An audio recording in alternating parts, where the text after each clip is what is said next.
Hello friends, good morning to all of you. Welcome to my channel. आज के editorial में हम लोग पढ़ेंगे जीएसटी के बारे में।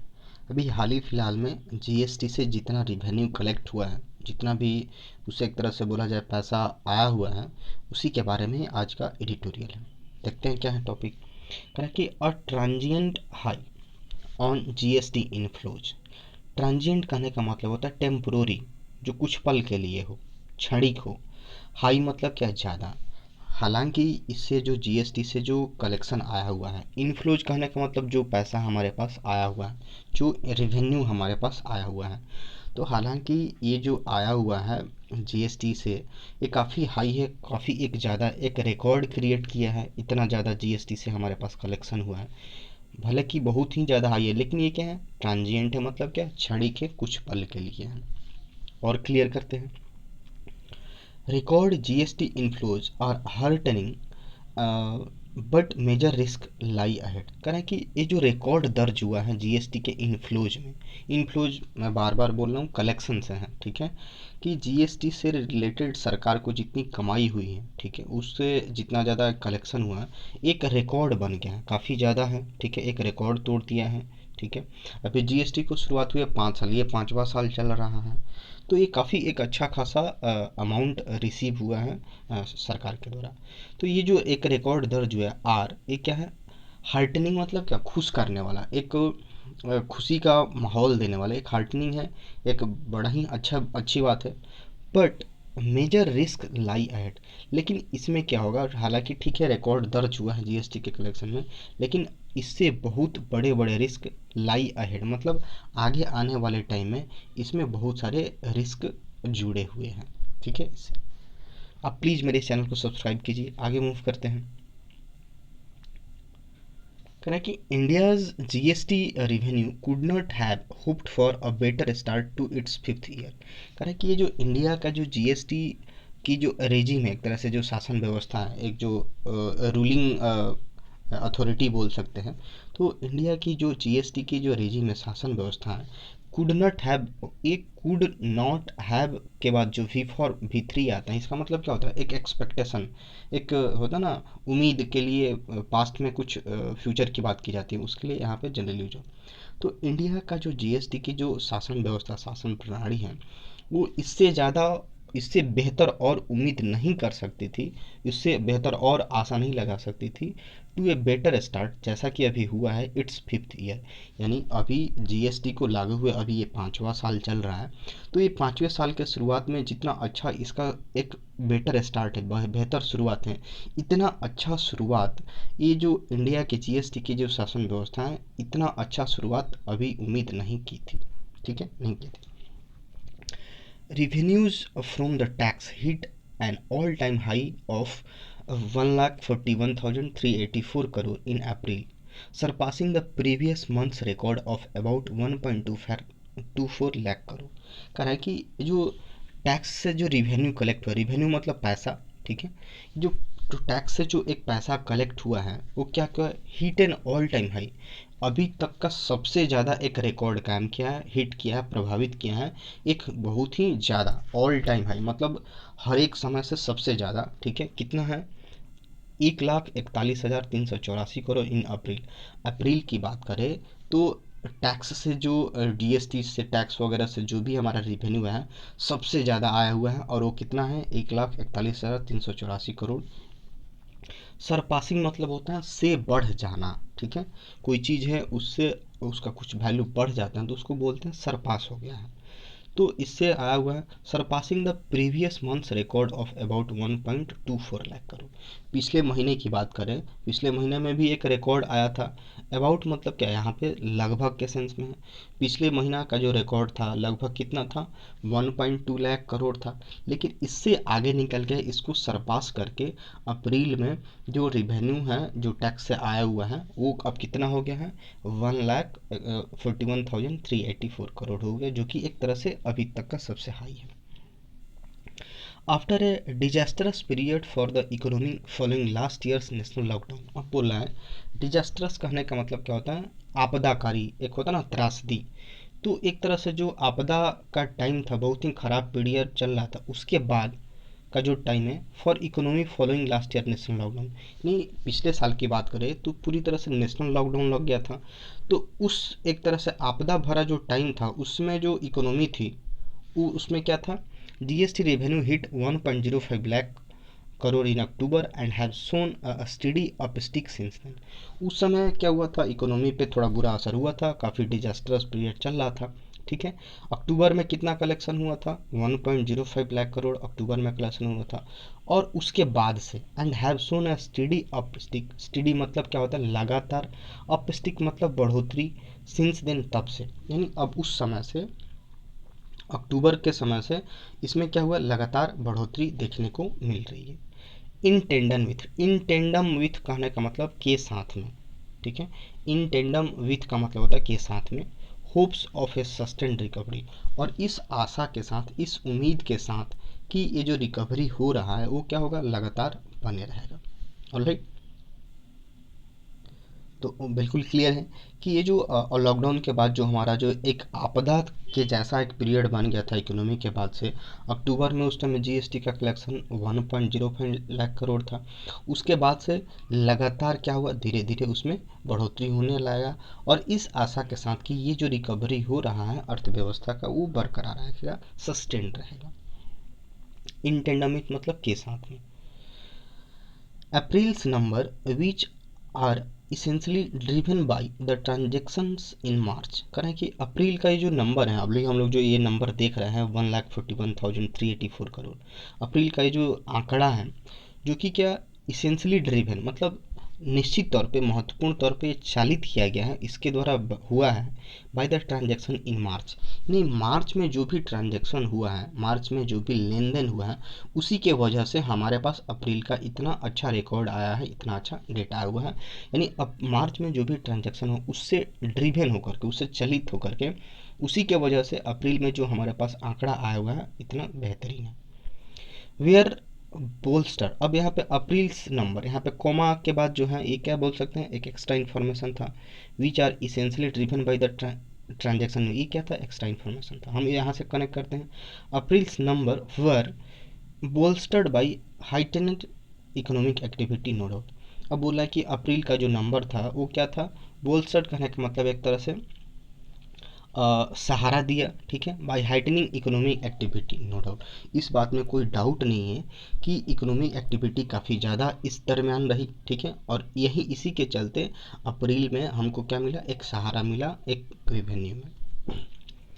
The specter of rising COVID-19 cases and the fear of an impending lockdown could also have driven people to make advance purchases in anticipation। ये तो इस स्पेक्ट्रे का मतलब होता है एक काली छाया होता है ना, भूत प्रेत की काली छाया, जब आदमी किसी बुरे वक्त से गुजर रहा होता है तो उसको बोलते हैं स्पेक्टर ऑफ राइजिंग कोविड-19 केसेस। ये जो कोविड-19 का केसेस लगातार जो बढ़ रहा है उसकी जो काली छाया है, and the fear of an impending lockdown, और लॉकडाउन को जो खतरा बना हुआ है, लॉकडाउन के लेकर के जो डर है, इम्पेंडिंग अभी लगा नहीं है लॉकडाउन, लेकिन ऐसा लग रहा है कि लॉकडाउन लग सकता है, जो पेंडिंग है। तो पहली बात की जो कोविड-19 का केस काफ़ी बढ़ रहा है उसकी जो काली छाया है, और एक इम्पेंडिंग लॉकडाउन है, जैसे कि लग रहा है कि लॉकडाउन हो जाए, उसका जो डर है, ठीक है, कुड ऑल्सो हैव ड्रिवन, यहाँ पे भी वही स्ट्रक्चर आया है, कुड के बाद हैव के बाद V3, ठीक है, इसका मतलब क्या, पॉसिबिलिटी, पास्ट में कुछ पॉसिबिलिटी। तो ये दो बात बोली जा रही है, कोविड-19 का केस का बढ़ना और जो इम्पेंडिंग लॉकडाउन का जो डर है, इससे क्या हुआ, लोगों को क्या किया, ड्राइविंग किया होगा, लोगों को ड्राइवन कर सकता होगा, to make advance purchase in anticipation, लोगों को इस बद्दोबाट का डर हो गया होगा, इसके वजह से क्या हुआ होगा कि लोगों ने पहले ही एंटिसिपेशन करके, मतलब पूर्वानुमान लगा करके कि हाँ ऐसा हो सकता है, लॉकडाउन आ सकता है, केसेस बढ़ सकते हैं, स्थिति बिगड़ सकती है, तो लोगों ने क्या किया होगा कि पहले से ही एडवांस परचेजिंग जो भी उनको ख़रीदारी करनी थी तो उसके वजह से वो लोग ख़रीदारी कर लिए, और जब एक साथ बड़ा कलेक्शन आया तो हमारे पास अप्रैल के महीने में क्या हुआ, जीएसटी से जो कलेक्शन था काफ़ी ज़्यादा बढ़ गया। आगे मूव करते हैं, यानी कि मोर एवर, अब इसके अतिरिक्त और बात करें, firms in the process of closing annual accounts may have remitted higher GST value based on audit advice. कह रहे हैं कि इसके अलावा और बात करें तो फिल्म्स कहने का मतलब क्या, एक कंपनी बोल सकते हैं, एक फैक्ट्री बोल सकते हैं, एक इंस्टीट्यूशन बोल सकते हैं, ऑर्गेनाइजेशन बोल सकते हैं। तो ये जो फिल्म्स हैं, इन the process of closing annual accounts, ये लोग क्या करता है कि एनुअल अकाउंट्स जो होता है उसको क्लोज करता है। मे हैव, अब यहाँ पे पॉसिबिलिटी संभावना के लिए मे लगा हुआ है। मे हैव रेमिटेड, रेमिटेड कहने का मतलब जमा करना, remitted higher GST, GST based on audit advice. अब हर एक बड़ी बड़ी कंपनी होती है, उसका एक ऑडिट सेक्शन होता है, ऑडिट सेक्शन। उसके एडवाइस पे, बेस्ड पे, उसके एडवाइस पे के बेस पे इन्होंने क्या किया था, क्या किया था, ऐसा हो सकता है कि उनके एडवाइस देने के आधार पे इन्होंने क्या जीएसटी बहुत ज़्यादा रेमिट किया होगा, उसकी जमा किया होगा। जो भी जो साल के अंतिम दौर में जो भी एनुअल क्लोजिंग होता है, और ऑडिट के एडवाइस के वजह से इन्होंने हो सकता है कि क्या बहुत ज़्यादा जीएसटी जमा किया होगा।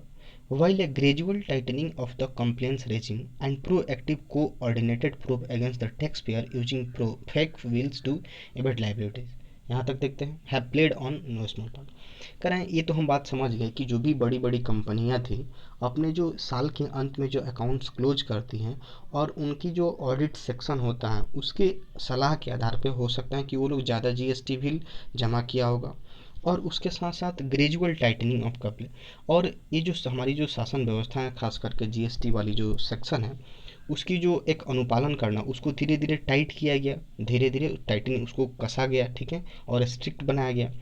एंड प्रोएक्टिव, एक सक्रिय, प्रोएक्टिव मतलब सक्रिय कोऑर्डिनेटेड प्रोब्स, एक होता ना कोऑर्डिनेटेड, सबकी सहमति के साथ एक सामंजस्य बना करके एक जांच पड़ताल करना। प्रूव मतलब क्या, जांच पड़ताल करना। Against tax payer, tax payer के खिलाफ। यूजिंग फेक बिल्स, मतलब बहुत सारे ऐसे लोग होते हैं जो टैक्स पेयर होते हैं, मतलब फेक बिल बना देते हैं टैक्स भरने के नाम पे। टू एवेड, एवेड मतलब बचना, ठीक है, बचने के लिए। लाइबिलिटीज मतलब बहुत सारे ऐसे लोग होते हैं टैक्स को छुपाते हैं, मतलब जितना टैक्स देना चाहिए उतना नहीं देते हैं और गलत गलत बिल बना लेते हैं। तो अपनी लाइबिलिटीज से बचने के लिए, जिम्मेदारियों से बचने के लिए टैक्स पेयर क्या करते हैं, फेक बिल बनाते हैं। तो उसके खिलाफ एक बहुत ही कोऑर्डिनेटेड तरीके से जांच हुई और एक बहुत ही सक्रिय एक्शन लिया गया। और इन सारी बातों से क्या हुआ, have played know small part, यानी ये कोई छोटा मोटा रोल प्ले नहीं किया। इन सेंस उल्टा में ये बोल सकते हैं कि ये जो काम हुआ कि जो फिल्म वाले फिर से दोबारा देख ले, जो भी कंपनियां थी साल के अंत में अपना अकाउंट क्लोज की और ऑडिट के एडवाइस से ज़्यादा जीएसटी भरने की संभावना, ठीक है, और इसके साथ साथ जो शासन व्यवस्था है वो सिस्टम को पूरा टाइट किया, और बहुत सक्रिय रूप से और बहुत ही एक समन्वित जांच पड़ताल किया किसके खिलाफ, वैसे लोग जो अपनी फेक बिल बनाते हैं अपनी लाइबिलिटी से बचने के लिए। तो ये जितनी सारी बातें हैं, ये एक कोई छोटा मोटा रोल प्ले नहीं किया, मतलब क्या, उल्टा बोल सकते हैं कि बहुत ही बड़ा रोल प्ले किया हमारे जीएसटी के कलेक्शन में, जो कि एक रिकॉर्ड दर्ज हुआ है। Alright, I think it's all clear. कह रहा है कि in April 2020 GST collection had dipped to a mere 32,172 crore after all activity ground to a halt at 4 hours notice in late March. अब बोल रहा है यहाँ पे अप्रैल 2020 की बात करें तो जीएसटी का जो कलेक्शन था हैड डिप्ड, पूरी तरह से नीचे चला गया था, पूरा डाउन हो गया था। टू ए मेरे, मेरे का मतलब क्या होता है, मात्र, ओनली, ठीक है, इतना इतना नीचे चला गया था कि उसका कलेक्शन उस टाइम कितना था, अप्रैल 2020 की बात करें तो इसका कलेक्शन जीएसटी के जरिए मात्र इतना ही था। अभी यहाँ पे लाख में जा रहा है, वहाँ पे भी हज़ार में ही है। तो उस समय काफ़ी डाउन चला गया था। After all activity ground to halt, क्यों ऐसा क्यों हुआ था, क्योंकि जितनी सारी एक्टिविटी थी, जितनी सारी गतिविधि थी, वो ज़मीन पे आ गई थी, लगभग ग्राउंड टू हॉल्ट, और एक तरह से एकदम ठप ठप पड़ गई थी, ज़मीन पे आकर के एक तरह से पूरी तरह से ठप पड़ गई थी। क्यों, क्योंकि at 4 hours notice in late March, मतलब 4 घंटा के नोटिस के बाद पूरी तरह से क्या हुआ था पता ही है, सारे लॉकडाउन्स लग गए थे। इन लेट मार्च, एक होता है अर्ली मार्च, एक होता है लेट मार्च। अर्ली मार्च मतलब क्या, 15 मार्च से पहले। लेट मार्च क्या होगा, 15 मार्च के बाद का कोई डेट हो गया तो उसको लेट मार्च बोलेंगे। तो अप्रैल 2020 में जो कलेक्शन था बहुत ही बुरा था, बहुत ही नीचे चला गया था। उस समय मात्र इतना कलेक्शन हुआ था, ठीक है, क्योंकि सारी एक्टिविटी ही ठप ठप पड़ गई थी वहाँ पे। 4 घंटा के नोटिस में क्या ये सारी चीज़ें हो गई थी। Economic activity may not yet be badly affected amidst the pandemic second wave. अब जितना अफेक्ट हुआ था, जितना प्रभावित हुआ था 2020 वाला में जो पहला लॉकडाउन लगा था, उस समय जितनी इकोनॉमी प्रभावित हुई थी, तो दूसरे लाइन में ये बोलना है कि इकोनॉमी एक्टिविटी मे नॉट, संभावना बता रहा है कि येट एज बैडली अफेक्ट, उतना ज़्यादा अफेक्ट नहीं किया है किया है जितना कि पहले क्या था amidst the pandemic second wave. यानी ये जो दूसरा एक सेकेंड वेव आया है कोरोना का, ठीक है, इस महामारी का जो कोरोना वेव आया है, इतना इफेक्ट नहीं हुआ है जितना कि वो पहले इफेक्ट हुआ था, ठीक है। Not is badly affected amidst, मतलब उतना ज़्यादा जितनी पहले वाले केस में था, हो सकता है कि उतना इफेक्ट अभी के टाइम में ना किया गया हो। क्यों? क्योंकि उस समय पूरी तरह से स्ट्रिक्ट लॉकडाउन लग गया था, लेकिन अभी भी इतने केसेस बढ़ रहे हैं। हालांकि सारी एक्टिविटी चल रही है, सप्लाई चेन जारी है, सब मैन्युफैक्चरिंग जारी है, तो इन सारी बातों को लेकर के हम ये बोल सकते हैं कि जो सेकेंड वेव के टाइम पहले के जितना इफेक्ट नहीं किया होगा, संभावना ये बताई जा रही है, उतना बुरी तरह से इफेक्ट नहीं हुआ। आगे मूव करते हैं। करें कि सो फार मतलब क्या, अब तक या अभी तक, going by restriction impose in several states. अब तक की बात करें, गोइंग बाई रेस्ट्रिक्शन, रेस्ट्रिक्शन को ध्यान में रखते हुए, रेस्ट्रिक्शन को पे नज़र डालते हुए, इम्पोज मतलब क्या होता है, थोपना, किसी पे ज़बरदस्ती किसी चीज़ को लागू करना। इम्पोज इन सेवरल स्टेट, अभी बहुत सारे स्टेट में कुछ कुछ रेस्ट्रिक्शंस लगाए गए हैं, उसको ध्यान में रखते हुए supply chain disruptions are not expected to be as challenging. अब एज यू नो दैट कि बहुत सारे स्टेट्स में बहुत सारे रेस्ट्रिक्शंस लगा दिए गए हैं, तो उनको अगर ध्यान दिया जाए तो ये जो सप्लाई चेन है उसका जो डिसरप्शन, मतलब एक तरह से रुकावट, उसमें जो बाधा है, आर नॉट एक्सपेक्टेड, उतना उम्मीद नहीं है, टू बी ए चैलेंजिंग, मतलब जितना होना चाहिए हो, एक होता ना पूरी तरह से ठप पड़ जाना, सारी एक्टिविटी बंद हो जाना, वैसा नहीं है। तो रेस्ट्रिक्शन होने के बावजूद भी सप्लाई चेन का जो डिसरप्शन है उतना ज़्यादा प्रभावित हो रहने की उतना ज़्यादा एक्सपेक्टेशन नहीं है, उतना उम्मीद नहीं है कि बहुत बुरी तरह से प्रभावित होगा, ऐसा अभी तक तो नहीं एक्सपेक्ट हुआ है। However, weakening demand will trigger a recalibration of production and investment plans, some of which has begun to kick in. like however, हालांकि जो डिमांड में कमी आ रही है, वीकनिंग मतलब क्या, कमज़ोर होना, डिमांड कम होते जा रहा है, तो ये क्या होगा, विल ट्रिगर मतलब यहाँ पे सेंस आ गया स्टार्ट करना, शुरू करना। ए रिकैलिब्रेशन कहने का मतलब फिर से सोचना, फिर से किसी चीज़ पे चिंतन मनन करना, of production and investment plan. अब यहाँ पे क्या, डिमांड तो कम होते जा रही है, तो इसकी वजह से जो भी फैक्ट्री, कंपनी, मैन्युफैक्चरर जो भी हब होगा, वो क्या सोचेगा कि उसका जो प्रोडक्शन है, चाहे इन्वेस्टमेंट का जो प्लान है, उस पर क्या करे, वो दोबारा सोच विचार करे। और ये क्या हो गया, शुरू भी हो गया है।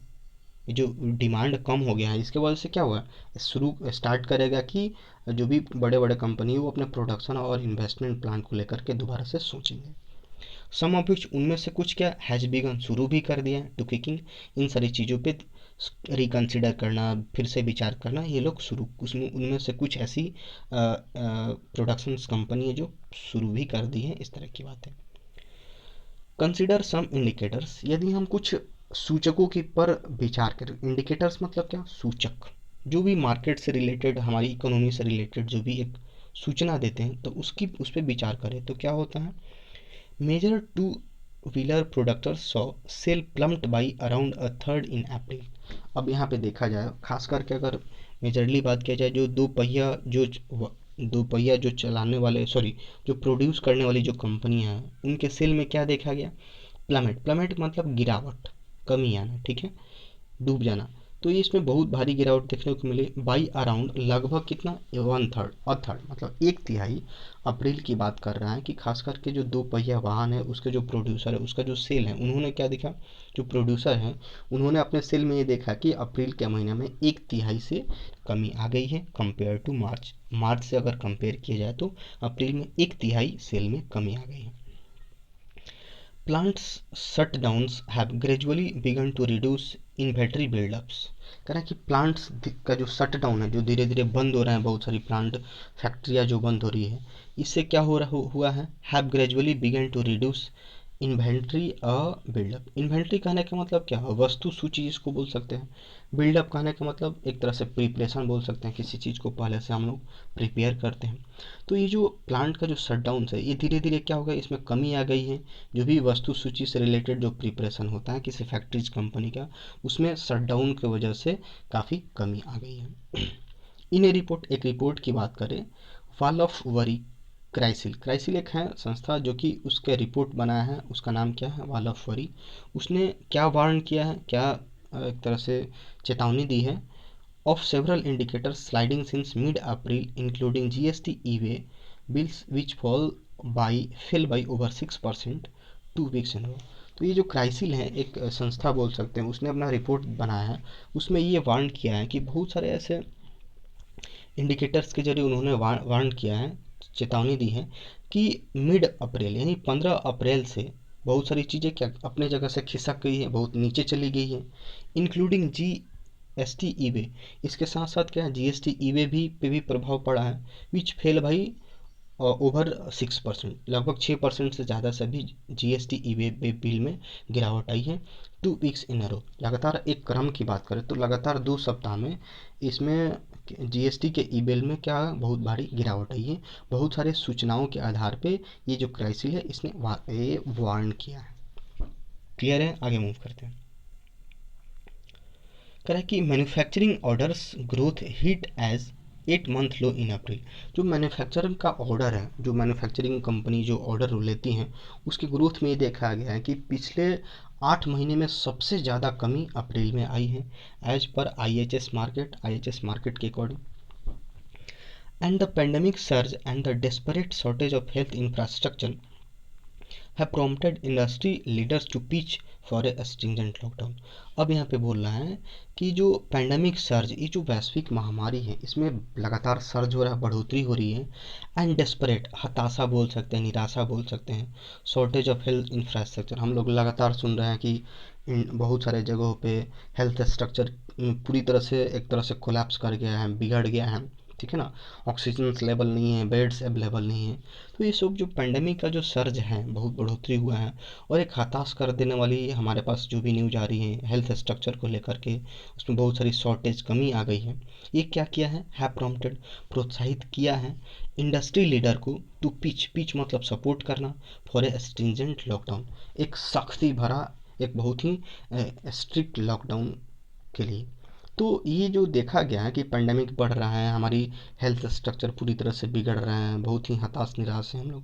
तो ये जो इंडस्ट्री के जो लीडर्स हैं, उनको ये प्रोत्साहित किया है कि फिर से दोबारा एक स्ट्रिक्ट लॉकडाउन लगाया जाए।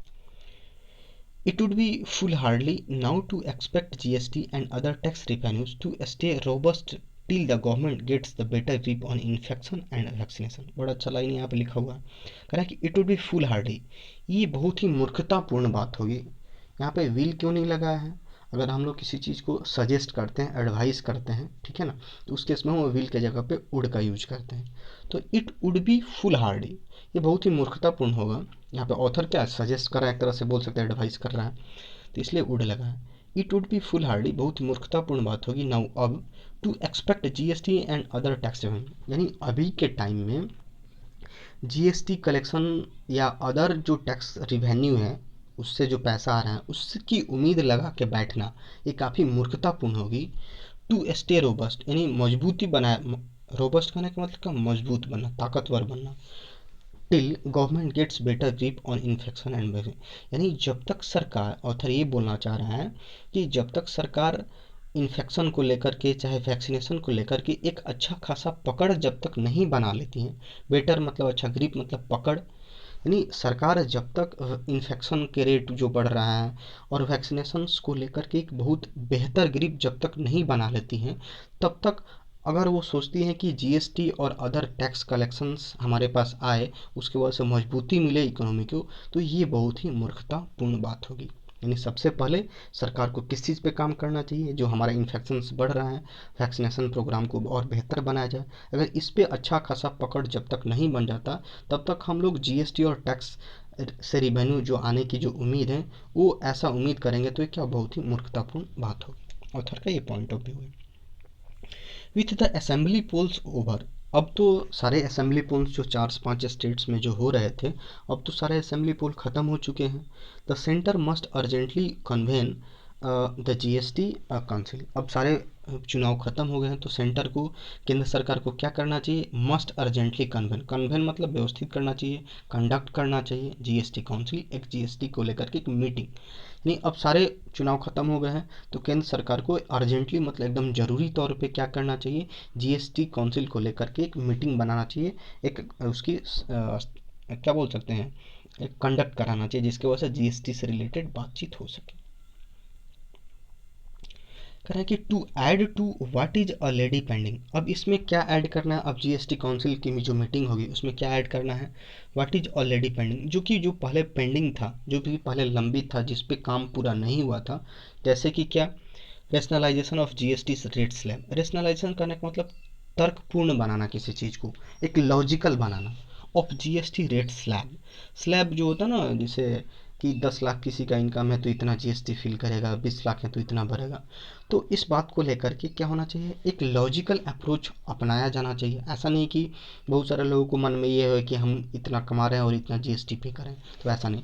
तो ये हमारा जो काम पेंडिंग है कि जीएसटी का जो रेट स्लैब है उसको क्या बनाया जाए? लॉजिकल बनाया जाए, जिसमें कोई दिक्कत ना हो। और raising of rates on critical pandemic supply. Raising कहने का मतलब दोबारा क्या करना? रीअरेंज करना, दोबारा से किसी चीज़ को अरेंज करना। ठीक है, तो किधर गया? एंड हाँ, raising of rates critical pandemic supply. और पैंडेमिक के दौरान जो सप्लाई हुआ, जो आपूर्ति हुई, उसका जो एक इम्पॉर्टेंट जो क्रिटिकल एक बोल सकते हैं रेट है, उसको ठीक से व्यवस्था करना कि रेट ज़्यादा बढ़ा तो नहीं है, ज़्यादा घटा तो नहीं है। तो इन सारी चीज़ों पे जीएसटी जो मीटिंग हो गई, इन दो चीज़ों पे मुख्य रूप से बात की जानी चाहिए। एंड तीसरा क्या है? एंड प्रिकली, प्रिकली कहने का मतलब कांटेदार, जो चुभाने वाला, नुकीला बोल सकते हैं। ये जो इशू बना हुआ है, एक मतलब बोल सकते हैं कि ऐसा इशू जो बहुत ही सब लोगों की नज़र में चुभाने वाला नज़र एक इशू है। और ब्रिंगिंग फ्यूल अंडर जीएसटी, अभी भी जो फ्यूल है जीएसटी के अंतर्गत नहीं आता है, डीजल पेट्रोल, तो इसको क्या जीएसटी के अंदर में रखना, ये हमारा क्या एक बहुत ही एक कांटेदार बोल सकते हैं, या बहुत ही हॉट इशू है, जिसको इसके बारे में सोचने की ज़रूरत है। तो अगर जीएसटी की मीटिंग होती है तो ये 3 चीज़ें हमारे पास आना ज़रूरी है। पहला क्या? जीएसटी का जो रेट स्लैब है उसको लॉजिकल बनाना। दूसरा, पेंडेमिक के टाइम में जो सप्लाई का जो क्रिटिकल जो भी रेट्स वगैरह हैं उसको दोबारा से अरेंज करना, दोबारा से उस पर सोच विचार करना। और तीसरा, जो फ्यूल है उसको जीएसटी के अंतर्गत लाना। बोला कि the council must begin gearing up early for shortfall compensation to states that may arise this year. अब यहाँ पे दूसरा क्या ऑथर ये बोल रहा है कि जो काउंसिल है, जो जीएसटी की काउंसिल है, must begin gearing up. Gear up कहने का मतलब क्या? तैयार हो जाना, कमर कस लेना जिसको बोलते हैं। तो ये जो काउंसिल है जीएसटी की काउंसिल, उसको क्या शुरू कर देना चाहिए अर्ली, मतलब एकदम जल्दी ही एक तरह से तैयार हो जाना चाहिए, अपना कमर कस लेना चाहिए। फॉर शॉर्टफॉल इन जीएसटी, जो जीएसटी में जो शॉर्टफॉल के लिए कंपेंसेशन। ये पहले क्या हुआ होता था कि सारा का सारा कलेक्शन कौन करता था? हाँ, पहले क्या होता था, जीएसटी को लेकर के सारा का सारा कलेक्शन केवल केंद्र सरकार करती थी। ठीक है, और उसके बाद क्या हुआ, फिर केंद्र सरकार और राज्य सरकार के समन्वय से इस दोनों के बीच में ये हुआ। तो पहले क्या होता था कि केंद्र सरकार ज़्यादा लेती थी, तो अब स्टेट गवर्नमेंट को क्या होता था, बहुत सारी टैक्स उनको तो नहीं मिल रहा था, तो उनकी क्या होती, उनकी उनको एक तरह से घाटा होता था। तो उसको कंपेंसेशन करने के लिए, उसकी क्षतिपूर्ति करने के लिए केंद्र सरकार उनको देती थी। तो यही बात यहाँ पे लिखा हुआ है कि council must begin gearing up, उसको तैयार होना चाहिए शॉर्टफॉल के लिए, जो कि जीएसटी में ऐसा उम्मीद किया जा रहा है कि जीएसटी में फिर से गिरावट होगी। कॉम्पेंसेशन टू स्टेट्स, यानी स्टेट्स को जो केंद्र सरकार जो कंपेंसेशन देती है, जो क्षतिपूर्ति करती है जीएसटी को लेकर के, उसके लिए क्या, उसको उस काउंसिल को पूरी तरह से तैयार रहना चाहिए। डेट में अराइज दिस ईयर, अभी संभावना जताई जा रही है कि इस साल जीएसटी में अगले, अभी तो अप्रैल तक तो ज़्यादा हुआ, इसके बाद क्या हो सकता है कि इसमें काफ़ी ज़्यादा गिरावट आए। तो इस चीज़ के लिए जीएसटी काउंसिल को पूरी तरह से तैयार होना चाहिए, इसकी स्टेट गवर्नमेंट के जो कंपेंसेशन में जो भी शॉर्टफॉल है उसके लिए रेडी रहे। India can ill afford, India ये क्या कर सकता है, झेल नहीं सकता है, बर्दाश्त नहीं कर सकता है, एफर्ड नहीं कर सकता है। A repeat of 2020 face off between the centre and states that almost upended the very spirit of cooperative federalism the GST emerge from. कह रहे हैं कि इंडिया इस बात को कभी बर्दाश्त दोबारा नहीं कर सकता है। Repeat of 2020 face off between centre and state. 2020 में क्या हुआ था, सेंटर और स्टेट्स के बीच फेस ऑफ करने का मतलब क्या, आपस में लड़ाई हो जाना, एक खींचातानी रस्साकसी जिसको बोल सकते हैं। तो 2020 के दौरान क्या हुआ था, सेंटर और स्टेट में जीएसटी को लेकर के काफ़ी एक फेस ऑफ हुआ था, एक तरह से बोल सकते हैं लड़ाई हुआ था। ठीक है, तो अब ये दोबारा से इंडिया उस बात को रिपीट नहीं कर सकता है, उस बात को रिपीटेशंस को झेल नहीं सकता है, बर्दाश्त नहीं कर सकता है। जो कि क्या किया था, डैट ऑलमोस्ट अपेंडेड, अपेंडेड करने का मतलब पलट के रख देना, वेरी स्पिरिट, मतलब इसका जो मूल भावना है ऑफ कोऑपरेटिव फेडरलिज्म। फेडरलिज्म कहने का मतलब होता है संघवाद, जिसमें क्या होता है केंद्र सरकार और राज्य सरकार दोनों मिलकर के काम करती हैं, उसको बोलते हैं फेडरलिज्म। तो ये जो समन्वित तरीके से जो एक संघवाद है, जो काम दोनों मिलकर के काम करती थी, द जीएसटी इमर्ज फ्रॉम। तो जीएसटी इमर्ज फ्रॉम, इमर्ज मतलब क्या, उभर के सामने आना, निकल के सामने आना। तो जीएसटी की शुरुआत किससे हुई थी, स्टेट गवर्नमेंट और सेंटर गवर्नमेंट दोनों की एक एक बातचीत से, एक फेडरलिज्म संघवाद की भावना से ये सामने आई थी। तो इसको दोबारा से क्या हो, नुकसान ना पहुँचे, इसकी जो मूल भावना है उसको पलट के रखना दे।